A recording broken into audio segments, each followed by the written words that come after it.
கிறிஸ்துவிலே மிகவும் பிரியமானவர்களே, 2/6/2024 உங்களை சந்திப்பதில் மகிழ்ச்சி அடைகிறேன். வாருங்கள், ஒரு நிமிடம் நாம் ஜெபிப்போம். அன்பு தகப்பனே, இன்றைக்கு என்னுடைய பாதுகாப்புக்காய் ஜெபிக்கும்படி என் தேவனுடைய சமூகத்தில் வருகிறேன். என் தேவனுடைய நிறைவும் அன்பும் ஆசீர்வாதம் விடுதலையும் இவருடைய வாழ்க்கையில் இருக்கும்படி ஜெபிக்கிறேன். இயேசு கிறிஸ்து சிந்தின பரிசுத்த ரத்தத்தை இவர் மீதும் ஒரு குடும்பத்தின் மீதும் செய்கிற சகல காரியத்தின் மீதும் பூசுகிறேன். ஆகவே இந்த நாள் முழுவதும் மகிமின் ஆசீர்வாதம் இவரோடு இருந்து செயல்படும்படி நீர் செய்தரும்படி ஜெபிக்கிறேன். உடைய நிறைவானது இவருடைய வாழ்க்கையில் இருக்கின்றோம். அப்பா, உடைய பிரகாசிக்கூடிய அன்பு எப்போதும் இவரோடு இருந்து செயல்படும்படியாக நீர் செய்தரும்படியாக ஜெபிக்கிறேன்.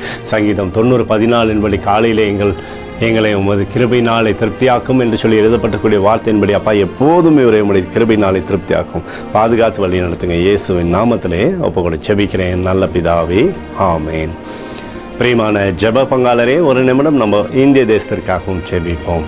அன்பு தகப்பனே, 2/6/2024 தேசத்திற்காக ஜெபிக்கும்படியாக என்னுடைய சமூகத்தில் வருகிறேனப்பா.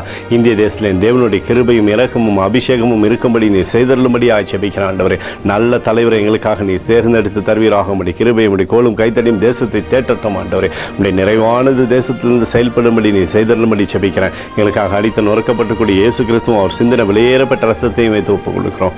அத்தோடு இந்திய தேசத்தில் எழுப்புதலை தரும்படியாய் ஜெபிக்கிறேன். எழுப்புதலை தருவீராக, எழுப்புதலை தருவீராக, எழுப்புதலை தருவீராக. எழுப்புதலை எங்கள் கண்கள் பார்க்கும்படி நீர் ஆசீர்வதிக்கும்படி ஜெபிக்கிறேன். நேற்றும் இன்றும் என்று மாறாதவராகிய இயேசுவின் நாமத்திலே ஒப்புக்கொண்டு ஜெபிக்கிறேன் நல்ல பிதாவே, ஆமேன். பிரியமான ஜெப பங்காளரே, ஆண்டவர் நம்மளுடைய ஜெபத்தை கேட்டிருக்கிறார். இந்த நாள் முழுவதும் கர்த்தராக இயேசு கிறிஸ்துக்குள் நீங்கள் வளரும்படி உங்களை வாழ்த்தி ஆசீர்வதிக்கிறேன். ஆமேன்.